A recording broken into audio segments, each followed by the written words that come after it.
Sejam todos muito bem-vindos a mais um webinar da nossa série Act Now AI. E é um prazer muito grande ter vocês aqui conosco. Tá? Antes da gente começar, eu vou passar alguns recados rápidos. Depois da apresentação, a gente vai ter um Q&A. Então, vocês podem enviar ao longo da apresentação as suas perguntas pelo chat. E o pessoal da equipe vai separar essas perguntas, organizar e passar no final da apresentação para a gente fazer as respostas, tá ok? E fique ligado com a gente até o final também, porque a gente vai ter um desafio, tá? Nesse desafio eu vou fazer uma pergunta relacionada ao conteúdo que foi apresentado e quem responder corretamente, primeiro lá no chat, vai ganhar um gift card de $100, que não dá para desperdiçar. Um recado para os colegas da SEC que estão participando aqui também, é que os colaboradores da SEC, infelizmente, eles não podem participar do desafio, né? Afinal, tem muita informação privilegiada aí, tá? Agora sim, a gente vai começar. Bom, estamos aqui reunidos para falar um pouco de como a inteligência artificial vem sendo usada durante os ataques para maximizar as chances de sucesso. E não somente isso, acelerar também a execução de diversas técnicas de acordo com as necessidades que surgem em cada alvo que é diferente entre si. Então, vamos falar um pouquinho sobre isso e como o uso da inteligência artificial tem ajudado os ataques no principal desafio deles, que é justamente a movimentação lateral, né? Que agora ela é feita de uma forma totalmente autônoma. Tá? A gente vai começar falando um pouquinho, pessoal, do cenário anterior desse portal que nós estamos virando a chave para o funcionamento da IA nos ataques e como é uma projeção de funcionamento disso aqui para frente, ok? A gente vai falar um pouco também sobre como a SEC enxerga esse desafio e como que a gente organizou os nossos serviços para abordar os diferentes domínios de conhecimento e ajudar os nossos clientes, as organizações, a tanto se preparar para o incidente quanto a responder quando o incidente ocorre. Temos que estar preparados. Esse é o mais importante de tudo. Tá? Nós atuamos monitorando para que quando ocorra, a gente esteja corretamente orquestrado para fazer uma resposta interessante, rápida e uma contenção rápida. Tá? Vamos falar um pouquinho do cenário atual da tecnologia, que hoje em dia a gente tem muito difundido a IA assistida, né? Que exige ali uma interação humana muito grande, onde a IA ela é utilizada para construir alguns artefatos que são ordenados pelos humanos que orquestram o ataque. Tá?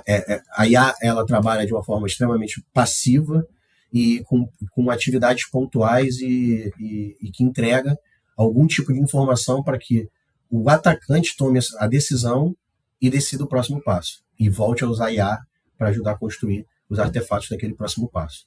Né? É uma dependência humana muito forte. Tá? No momento que a gente está agora, a gente já vê a inteligência artificial generativa em muito uso, principalmente quando a gente fala aí do mitos, a gente fala de modelos que têm uma capacidade de descobrir falhas de uma forma muito interessante. Então, a gente consegue aí desenvolver ferramentas, ataques, exploits e malwares de uma forma muito mais eficiente. Tá? Então, o humano ele vai só pontuando o que o modelo deve fazer, em que momento o modelo deve fazer. Mas, no final das contas, quem cria tudo, quem descobre, quem cria é a IA, ainda dependendo de uma tomada de decisão humana. Tá? Qual é o ponto que a gente está virando? Qual é a chave que a gente está virando e por que esse webinar é importante para que todos ouçam? Né? A autonomia agêntica, como a gente tem aí o malware do Jade Puffer, faz com que a IA observe o cenário em que se localiza, tente traçar o caminho mais rápido, mais simples, mais fácil para chegar no objetivo, e ela própria cria os artefatos, testa, se deu erro, percebe o erro, corrige o código, a exploração, e até que ela funcione, a IA permanece naquela missão. Né? Então, a execução ela é totalmente autônoma nesse momento. Ela não depende de humano para tomar decisão, ela não depende de humano para executar nada, e ela não depende de humano nem para observar em que estágio de evolução está. Simplesmente, enquanto não chegou no objetivo, ela continua tentando e vai continuar tentando até chegar. Tá?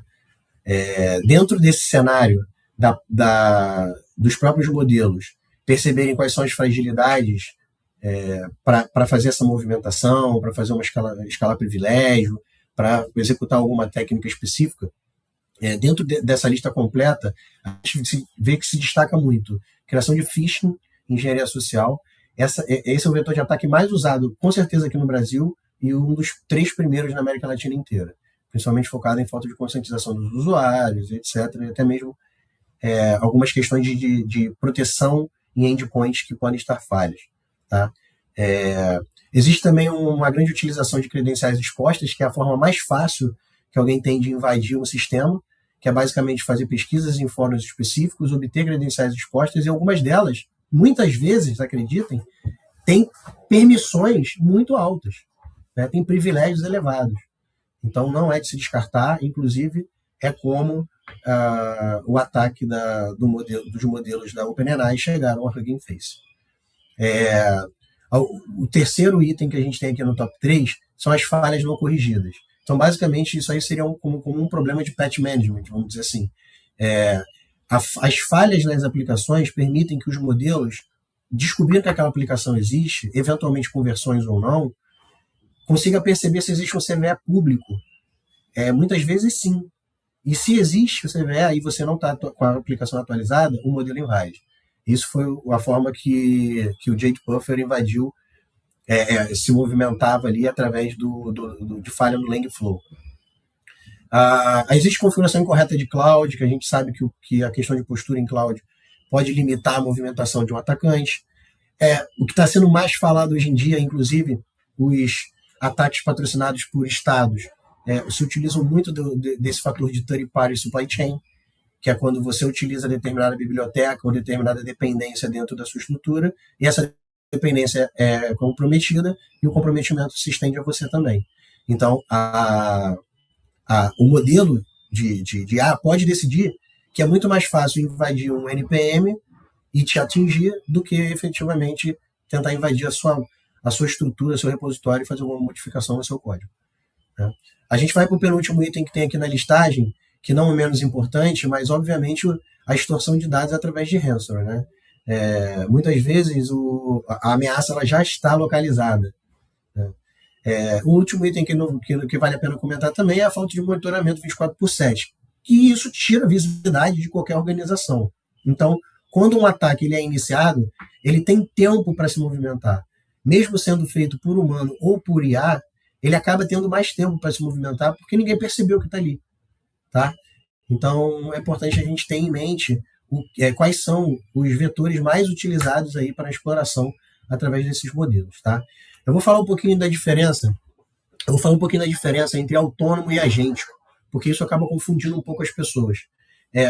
Uma ameaça autônoma, ela considera condições e decisões que alguém já tomou antes, e ela executa de acordo com o cenário que observa. Então, se o cenário for esse, você vai fazer assim. Se o cenário for aquele, você vai fazer assim. Essa tomada de decisão com base em um histórico de conhecimento, ele pode ser, essa tomada de decisão, essa atividade, ela pode ser considerada autônoma. Autônoma é uma atividade que não depende de uma pessoa intervindo. Porém, o agêntico, ele tem uma capacidade diferente. Ele tem a capacidade de observar o ambiente, analisar e tomar uma decisão. Uma decisão que não foi previamente definida ali pelo programador que criou aquele código. Então, a diferença está justamente nisso. O agêntico, ele é autônomo, porém ele é mais inteligente. Tá? Não se descarta ser autônomo quando é agêntico, tá? Mas nem todo autônomo é agêntico. Eu vou um pouquinho mais aqui, onde eu vou poder falar um pouquinho mais de detalhes, como que se trata esse movimento lateral tradicional versus como se trata o movimento lateral com o uso da inteligência artificial. Quando a gente começa a observar pela dimensão de velocidade e escala, né, agilidade para executar e o quanto mais consegue se proliferar, o movimento lateral tradicional ele se limita às condições conhecidas pelo humano. Tá?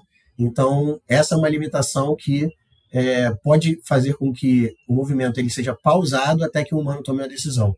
Então, isso aumenta a velocidade e também reduz um pouco do poder de escalar esse ataque.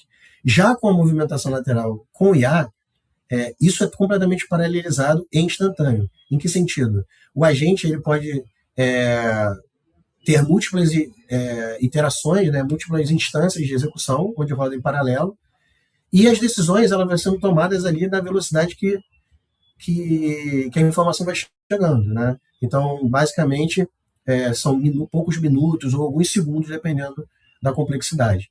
Tá? Com relação ao arsenal de payloads, ferramentas, né, que podem ser utilizados durante o ataque, a gente destaca que no tradicional, as ferramentas elas são estáticas. A gente vê muito de comportamento com relação às explorações que eles usam. Né? Então, dependendo do grupo, utiliza mais isso, mais aquilo outro.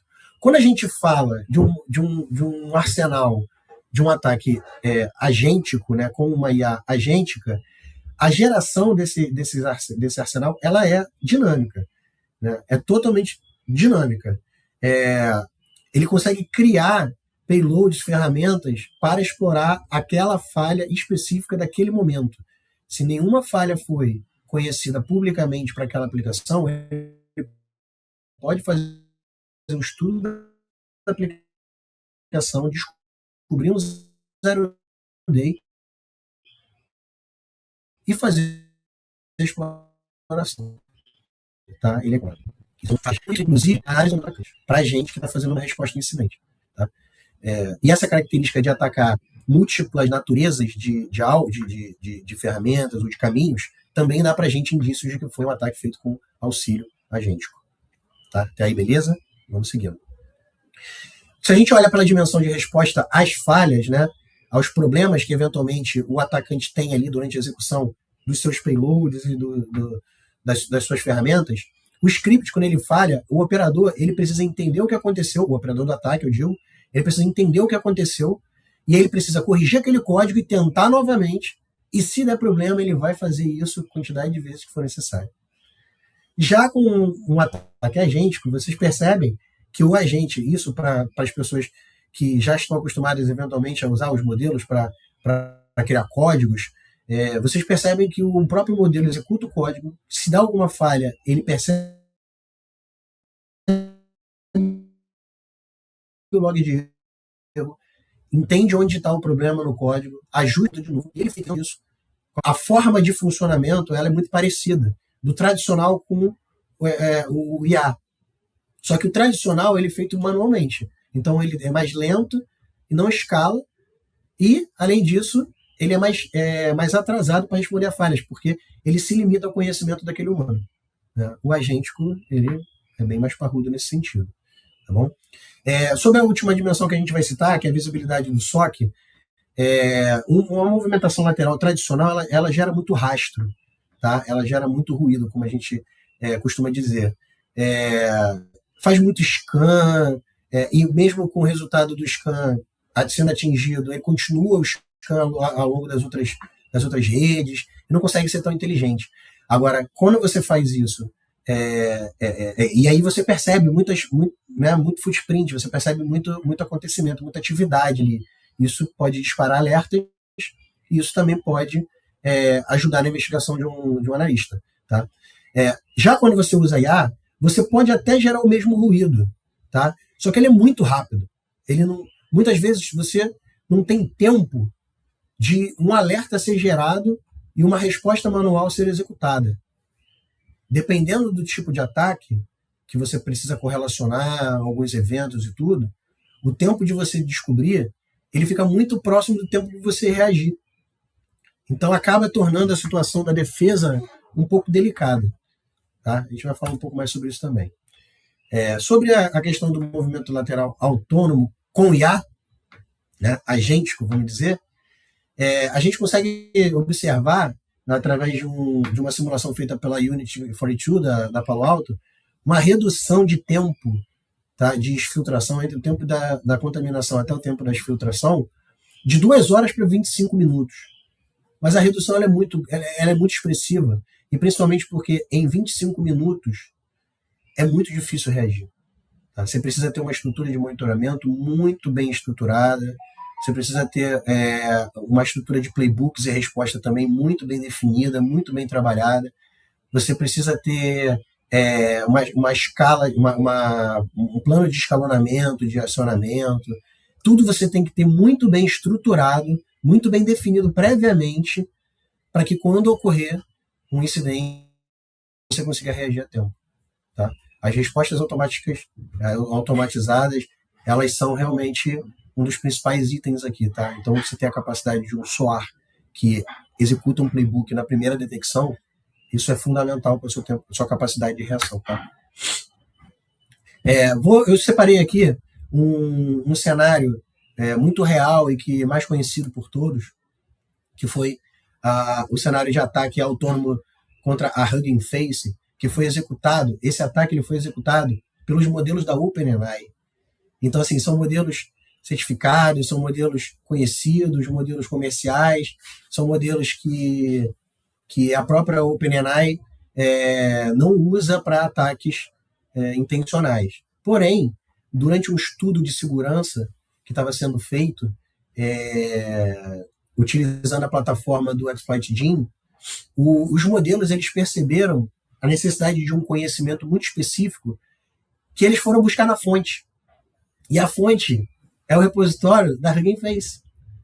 Então, os agentes decidiram que eles tinham que entrar na Hugging Face, pegar o banco de dados deles e o repositório deles para entender melhor aquela plataforma que os modelos estavam tentando invadir, que era uma plataforma controlada, e executar, né? Bolar a melhor estratégia e executar. O que aconteceu foi que o bicho saiu da gaiola, né? Quando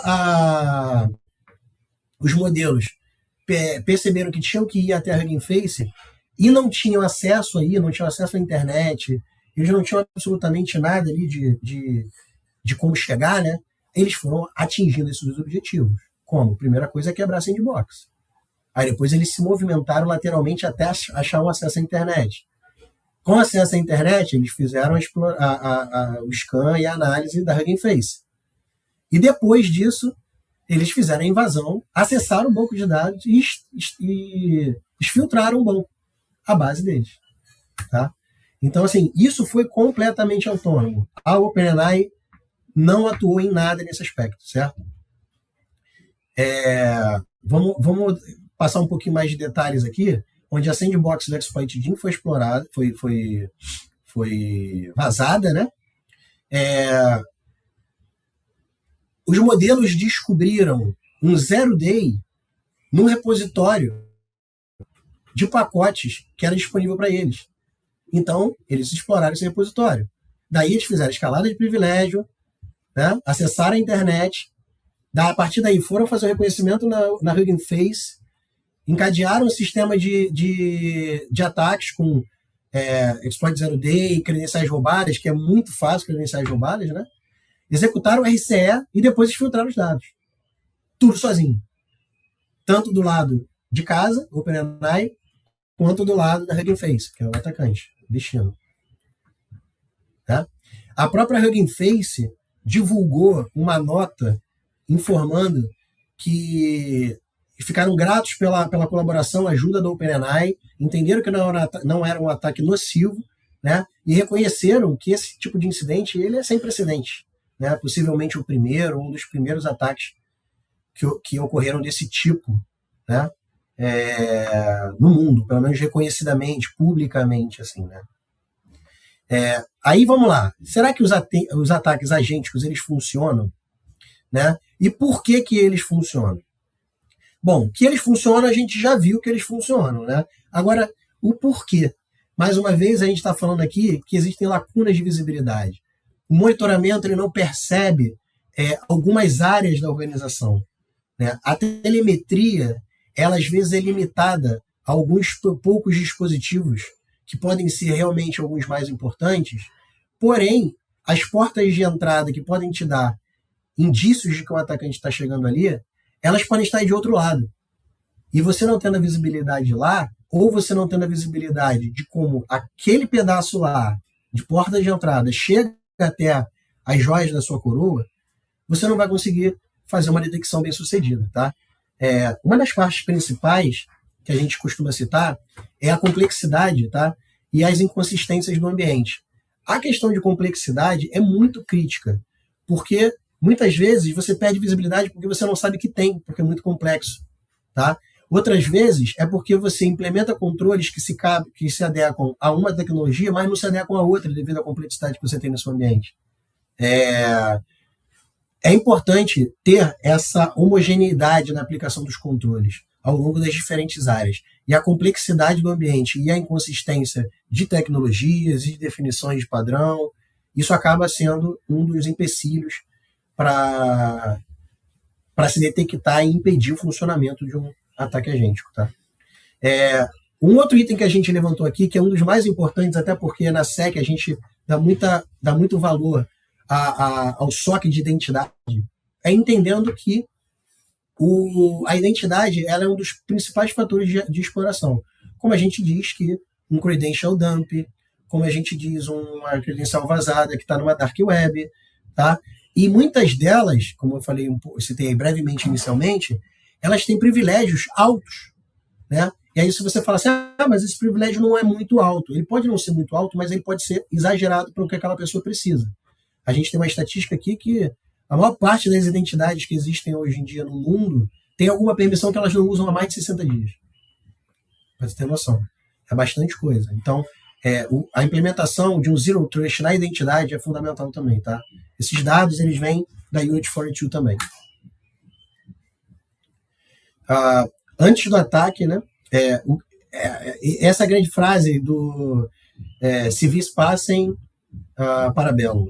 Então, a ideia é essa. A ideia é a gente precisa construir um ambiente preparado para o problema.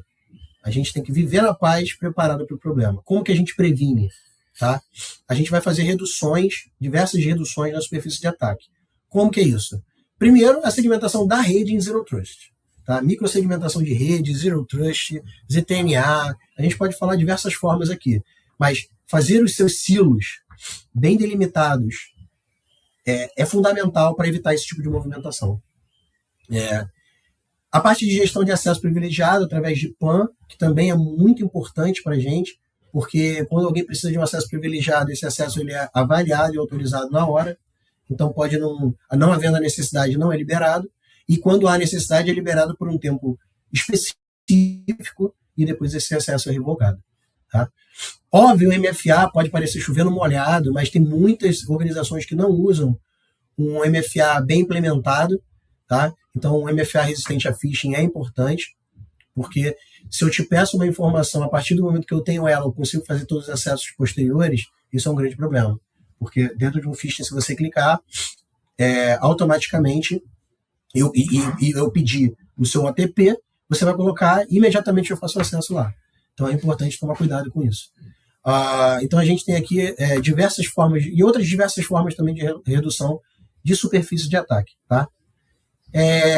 Vamos falar um pouquinho aqui de como a SEC enxerga esse cenário, como que a gente divide as naturezas de conhecimento e pode entregar para vocês de uma forma a gerar valor muito mais coerente. Tá?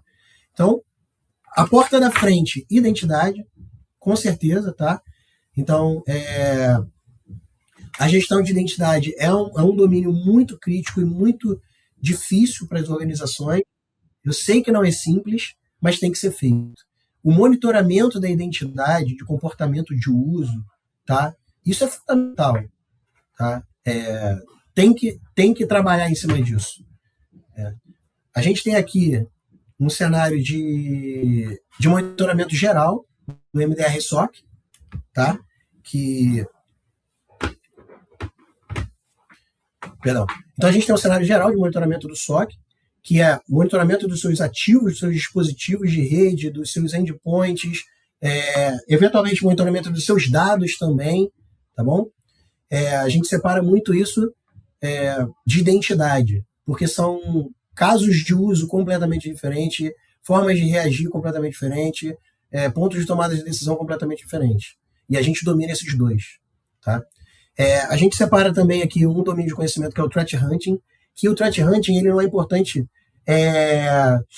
só para criação de cenário, de hipóteses corriqueiras. Quando alguma falha ela é divulgada, a gente pega essa falha, entende como ela funciona, como ela pode ser explorada, e a partir desse momento cria regras, cria formas de detecção, e depois aplica um retroativo dentro dos nossos clientes para entender se algum deles já foi explorado daquela forma, mesmo antes da falha ser conhecida. Então, esse é um dos fatores principais que a gente trabalha. Tá? Quando a gente fala também de redução de superfície de ataque, a gente vai falar, obviamente, da natureza de posture, CTEM. Então, o tipo de trabalho de CTEM, ele é justamente deixar o seu ambiente muito mais estável, muito mais fechado, protegido, muito mais hardenizado, para evitar as técnicas mais comuns de ataque, movimentação lateral e outras também, né? Então, assim, estar em dia com as políticas, estar conforme com as políticas de posture definidas por organização é fundamental para evitar o incidente e para quando eventualmente um incidente ocorrer, evitar uma proliferação daquele incidente dentro da estrutura, tá? Com base nisso, a gente é muito habituado a utilizar frameworks e métodos bem conceituados, testados, difundidos. Inclusive, um deles é o syscontrols. Né? É um tipo de serviço que a gente executa focado em GRC e que vai dar para os nossos clientes uma visibilidade do quanto eles estão em evolução do nível de maturidade de segurança na organização, tá? Proteções de cibersegurança na organização. Esse diagrama ele mostra assim, de uma forma muito breve algumas questões que a gente trata antes do incidente e depois do incidente. Então, antes do incidente, a gente faz um onboarding. Esse onboarding ele faz um assessment do ambiente para entender ali onde estão as fragilidades. Tá? Começa antes e continua durante a execução do incidente uma preparação para o incidente. Então, você começa a planejar, definir antes do incidente, e quando o incidente ocorre, logo ali no início, você está usando esse material que já foi definido. Então, o preparo, ele é fundamental. Tá? Antes do incidente, a gente executa exercícios práticos de resposta a incidente, que são os famosos tabletop. Né? Quem aqui nunca ouviu falar dessa expressão de tabletop? Então, após a definição de como reagir ao incidente, nós criamos cenários simulados para a equipe reagir e a gente verificar onde estão os gaps de reação. Com esses gaps de reação em mãos, a gente aplica controles e redução de exposição de superfície de ataque antes do incidente, tá? Para que quando ocorra, nós estejamos completamente preparados. Tá? Então, algumas atividades que a gente vai executando antes e durante e depois do incidente. A parte de governança do próprio incidente, nós apoiamos vocês, fazendo todos os reportes de situação. A gente faz investigação forense também nos dispositivos que foram atacados e reconhecidamente comprometidos. E durante o incident response, essa forense vai dizer quais técnicas estão sendo utilizadas e quais próximos alvos foram buscados depois daquele que você está investigando. Tá? Então, com base nessa estruturação, a gente consegue fazer ficar de uma forma muito mais prática para vocês, tá? Para a hora da reação. Então, durante o incidente e durante a recuperação, né? O que a gente destaca aqui para momentos de detecção, né? Para você conseguir enxergar uma movimentação lateral? É óbvio o uso de EDR e XDR, é fundamental, tecnologias que já não são mais novas e fundamentais até hoje, estão evoluindo muito. A gente tem aqui, como citando, o NDR, para perceber movimentos em rede, que não necessariamente ficam restritos a endpoints. A gente também cita aqui, para detecção, que é fundamental, você ter uma ferramenta de concentração desses logs e análise e geração de alertas em cima disso, associada à capacidade de responder. Porque, como eu estava citando, uma ameaça autônoma, uma ameaça agêntica, ela pode invadir e exfiltrar em 25 minutos. Então, você precisa ter uma resposta automatizada. Certo? Aplicar técnicas Aplicar técnicas de deception, como honeypots, ajuda muito para a questão de resposta a incidente, porque quando um atacante está no seu ambiente, ele está buscando para onde se movimentar, se ele encontra um honeypot, sem saber que é honeypot, ele gasta tempo até ele conseguir invadir. Quando ele conseguir invadir, ele vai ver que não tem muita coisa ali, a partir daí ele vai para outro lugar. Então, técnicas de deception são muito utilizadas em incident response, certo? Monitoramento contínuo também é óbvio que é uma disciplina que a gente tem que ter. O que a gente pode fazer em momentos de resposta para conter, né, essa ameaça que já se instaurou, porém antes da exfiltração? Um dos itens que a gente bate muito em cima é identificar os kill switch da ameaça e providenciar esses kill switch automáticos. Alguns kill switch eles são identificáveis quando você faz estudo de caso de uso. Alguns outros você precisa fazer investigação do incidente para aplicar o kill switch. Então, isso é um dos principais itens para a gente. Os playbooks orquestrados, aí justamente para os kill switch que você consegue identificar anteriormente através dos casos de uso, você pode se preparar com respostas orquestradas automáticas. Tá? Um dos itens muito críticos que a gente considera, depois de um incidente ele foi instaurado, é a rotação forçada de todas as credenciais. Muitas organizações não estão preparadas para isso, principalmente por contas de serviço. Né? Então, é importante estarem preparados, porque essa ação ela é necessária em vários momentos. Dependendo do cenário, pode precisar fazer uma rotação de Kerberos do AD. E quem sabe o que eu estou falando, isso é dificílimo. Temos que estar preparados, e a gente ajuda vocês a se prepararem, tá? Óbvio que a gente também tem que ter uma comunicação ao longo do incidente, e essa cadeia de escalonamento ela é pré-definida e vai sendo enviada, comunicada tanto para recursos mais sêniores da resposta ao incidente, quanto também a governança relacionada à regulamentação, board, gestão, né, stakeholders de vários aspectos. Aqui a gente vai listar de uma forma bem breve como ocorre a sequência da atuação da SEC no seu incidente de cibersegurança. Então, no momento em que você ativa a gente e inicia a contenção, né, a gente vai ajudar vocês a iniciar essa contenção no MDR, tá? A gente vai fazer essa investigação do que está acontecendo para ter uma realização, uma visibilidade da extensão do ataque, da extensão da ameaça, vai ajudar vocês a preparar todos os situational reports, tá? Porque tem alguns reportes que são para ser gerados em poucas horas, alguns outros são gerados diariamente. Então a gente ajuda vocês a preparar isso, tá? E principalmente a gente ajuda vocês a atenderem necessidades regulatórias. Em que aspecto? O Brasil tem NPD, lá no Chile tem o governo do Chile, existem, e todos os países têm, diversas regulamentações que obrigam uma empresa alvo de um cyberincidente a reportar isso para as agências, para os órgãos responsáveis.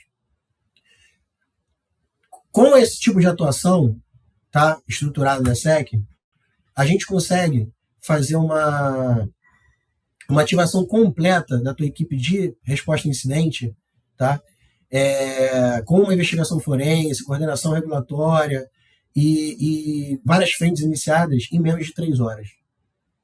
Tá?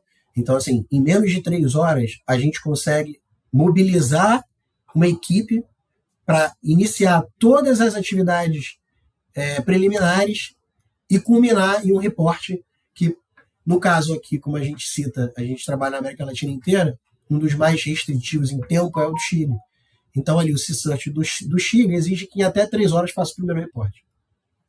Tá? E a gente consegue fazer isso, em menos de 3 horas, mobilizar a equipe e gerar um reporte preliminar para eles. Tá? E a NPD pede aqui também, e diversos outros órgãos pedem também, Bacen. Tá?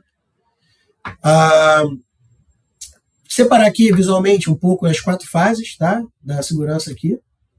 Então a gente tem a governança do incidente, é uma das disciplinas mais importantes para um incidente, é justamente acompanhar ele e reportar e coordenar as atividades. Tá? Investigação forense é o que vai fazendo você perceber o último passo que o ataque deu e qual será o próximo passo dele. Então, a investigação forense é fundamental manter uma cadência em todos os dispositivos que forem sendo identificados como comprometidos. Tá? O acompanhamento executivo é fundamental também, principalmente por causa da tomada de decisões. Tá? Se tiver que decidir um lockdown na organização, o executivo tem que decidir. Se tiver que decidir dar um takedown em alguma aplicação, é o executivo que vai decidir. Então, o engajamento executivo dentro do cenário de resposta a incidente, ele é íntimo. Tá? E a recuperação segura, que envolve diversas atividades que objetivam conter a ameaça e recuperar todo o impacto sem a possibilidade de haver uma reinfecção. Porque isso aqui é uma das coisas mais importantes de incidente response também. O que impacta mais do que o impacto inicial é um reimpacto quando você está começando a se recuperar. Então, quando a tua organização já montou um ambiente de recuperação, já está subindo as aplicações, já subiu 3, 4 aplicações, virou uma produção para lá, o atacante vai, pum, porque ele já tinha acesso. Ele só estava esperando você se desgastar mais e botar todo o ambiente no ar de novo, e ele vai lá e derruba. E impacta de novo, no caso, né? Então, a recuperação segura é uma natureza muito importante do que a gente está falando aqui, tá? Tem que seguir as regras, a risca.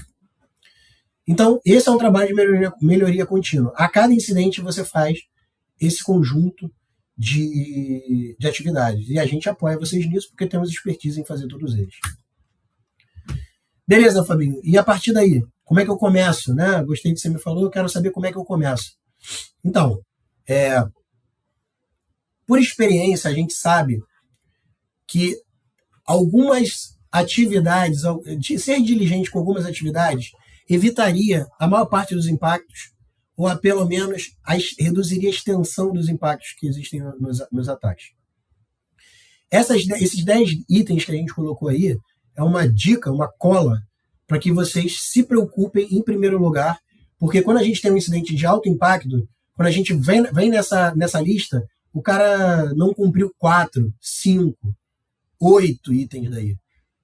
Às vezes o cara não cumpriu 3. Um desses 3 foi necessário para a ameaça se expandir. Então a gente fala de MFA com em acesso remoto, tá? A gente fala aqui de controle de exposição de rede, ou seja, regras permissivas em firewall. Não tem porquê, existem diversas ferramentas que ajudam em relação a isso, fazem analytics das regras de firewall e de controle, apontando quais não estão sendo utilizadas, você pode remover. A gente tem aqui tiering de Active Directory, que é quando você bota lá no Tier 0 as credenciais de mais alto privilégio, Tier 1 os servidores, e Tier 2 ali mais usuários, e você pode variar a quantidade de tiers, mas você separando ali a sua identidade em diversos silos, tá? Restrição de navegação na internet, a cobertura do EDR também, não adianta nada você colocar EDR em 30%, 50%, 70% da sua organização, tá? Porque muito ataque começa lá nas estações de trabalho, você botou EDR só nos servidores, então entrou para uma estação de trabalho, movimentou lateralmente por estação de trabalho e você não está vendo isso aí. Então, EDR tem que ter estação também e uma cobertura maior do que 90%, o CIS recomenda mais de 95%. Tá? Eu recomendo 100%. Eliminação de credenciais em texto plano. Poxa, isso aí, eu não vou nem me estender muito sobre isso, porque eu sei que parece bobeira, mas acontece muito. Né? É raro, mas acontece muito. O controle dos softwares instalados também nas estações de trabalho e nos servidores. Tá? Muitos softwares que contêm falhas são utilizados para exploração, escalação de privilégio, aquela movimentação lateral. A gente fala de gestão de vulnerabilidades em aplicações e servidores, no caso, né, e sistemas, né, sistema operacional e próprias aplicações. É fundamental ter backup dos sistemas críticos, assim, validados e isolados, com uma imutabilidade de preferência e com a imutabilidade bem implementada. Porque a imutabilidade em backup ela precisa garantir um isolamento daquele backup. Né? Inclusive um isolamento de network. Tá? A região onde ficam os backups ela tem que ficar dentro de uma rede interna do backup, não é uma rede de backups. É da ferramenta de backup. Então o atacante ele não consegue chegar lá. Ele só consegue chegar na ferramenta de backup. Então é fundamental ter essa visão. Existe aqui também o último ponto que eu vou citar aqui, que é o monitoramento ativo, né? Que é o que a gente faz, nosso carro-chefe. Nós temos uma capacidade de observância no parque muito grande, com regras de detecção, com playbooks de resposta, com expertise em como responder, a quem comunicar, como conduzir, se negocia ou se não negocia com o atacante. Então a nossa expertise é essa. Avançando um pouco, existem 4 frentes de trabalho que a gente faz. Vamos lá. Sobre Instant Readiness, preparação. Para você se preparar, é importante que observe os 10 itens que eu citei anteriormente. Mas também existem muitos outros. Aqueles 10 que eu citei, eles são os principais. Agora, existem 4 naturezas de trabalho de avaliação de preparação que a gente faz. Tem os top 10, que são aqueles que eu mostrei para vocês. A gente faz uma avaliação e gera um diagnóstico rápido. Existe um outro nível com 128 itens, que é chamado Basic, né? Então são itens de ação imediata igual aos 10. Mas os 10 é para ontem, e esses aqui é para hoje. Existem os outros níveis de médium, tá? Que basicamente são todos os controles que a gente tem aí com plano de trabalho, tudo ordenado por prioridade de implementação, mais de 214 itens, tá? Vamos lá. Isso aqui também a gente pode bater um papo depois para entender o que são cada um, tá? E o que mais é interesse de vocês atingir. Isso também vai muito do estágio que cada organização está. Beleza? Queria reforçar que esse tipo de conhecimento a gente não aprendeu na teoria, a gente não aprendeu estudando, a gente aprendeu respondendo aos incidentes, tá? De forma prática e vendo o que realmente faz diferença, tá? O que muda o jogo, tá bom?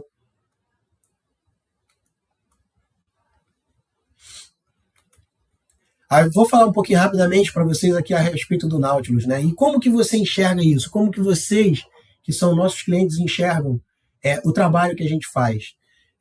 Trabalhar com serviço requer que você explicite, né, diversas coisas, tanto os indicadores de desempenho do que se está trabalhando, como também os resultados gerados pelo trabalho que foi feito. Esses resultados, eles se concentram no Nautilus.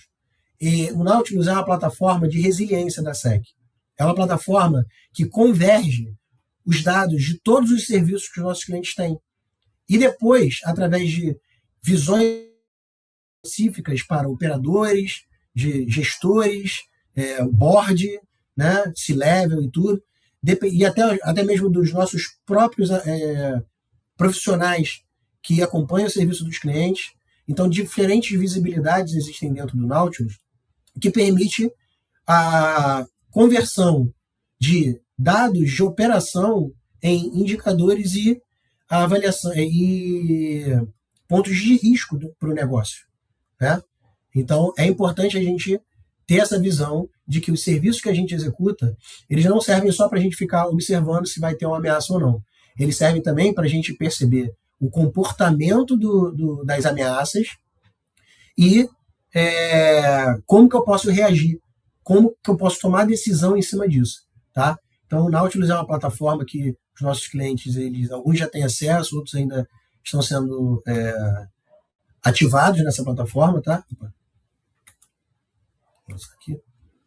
Então, ela é uma plataforma de resiliente, tá? É o nosso sistema de inteligência que vai do técnico ao board.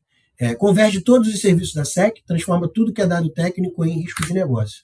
E também traduz os riscos de negócio em exposição. Esse é o ponto mais importante. Quando a gente está falando de ameaça, incidente de resposta, a gente está falando de superfície de ataque, de exposição. Então, traduz o que você tem de risco em exposição para o seu negócio. Tá?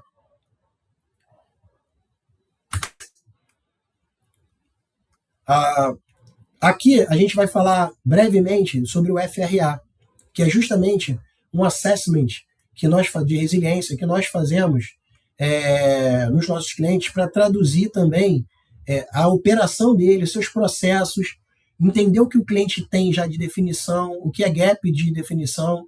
A gente faz um assessment completo a respeito da sua resiliência. Porque para você ser resiliente, você tem que estar preparado em diversas naturezas de conhecimento. Nós fazemos a avaliação dessas naturezas de conhecimento, entendemos as evidências que vocês têm de execução delas, o que for gap,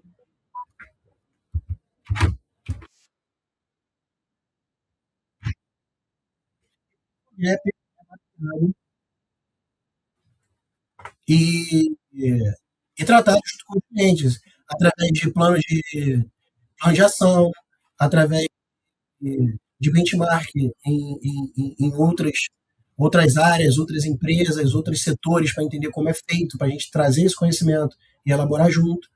Então, o FRA é realmente o assessment que os clientes precisam para ter visibilidade do que está bom e o que está ruim na preparação frente à resiliência.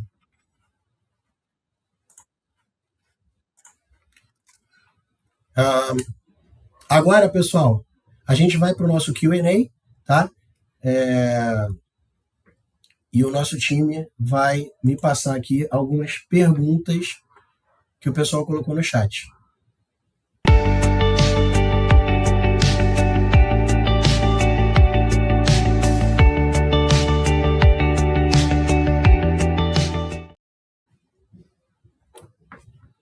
Vamos lá. Olha, Fábio, o que você analisaria para determinar a extensão do comprometimento após identificar que o endpoint foi afetado?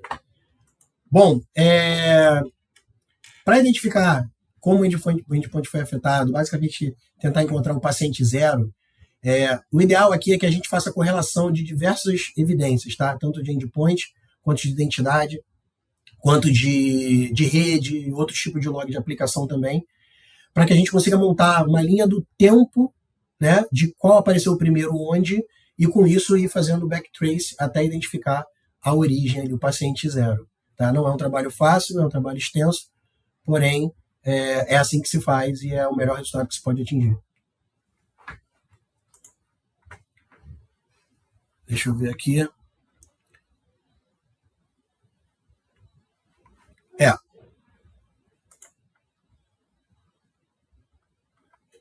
Então, o que eu citei antes aqui é realmente para você identificar esse vetor de ataque, né? O ponto inicial. Então, como que a gente analisa um endpoint para entender a extensão da ameaça, né? De até que ponto chegou? Tem que analisar os processos que estão na máquina, tem que analisar a memória, conteúdo de memória, tem que analisar as credenciais que foram utilizadas e eventualmente tentaram ou não conseguiram. A gente tem que analisar os mecanismos de persistência que podem ter sido implementados lá, como o task schedule e algumas outras coisas, announce. A gente tem que analisar as conexões de rede que aquele equipamento fez.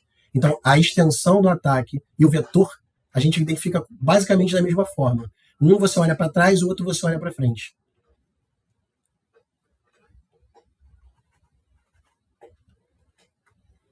Vou aguardar aqui se tem mais alguma pergunta. Se não tem, eu vou passar para o nosso desafio.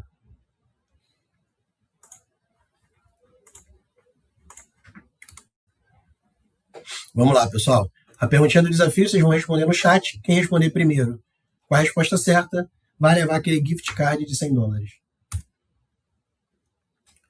Na jornada do cliente, tá? Mostrada hoje, em quanto tempo o time da SEC entra em atuação para responder a um incidente. Conversei com vocês agora ainda há pouco. Vamos lá. Na jornada do cliente, né, mostrada hoje, em quanto tempo o time da SEC é ativado, mobiliza as pessoas, entra em atuação e te ajuda a se preparar dali para frente para responder o incidente.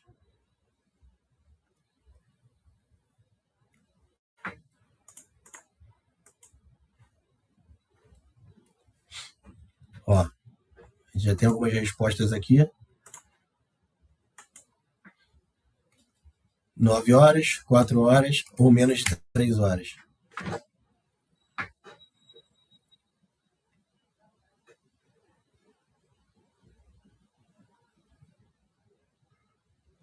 Bom, ó, a resposta, menos de 3 horas. E a gente vai entrar em contato com a pessoa que respondeu primeiro para fazer a comunicação do gift card. Beleza?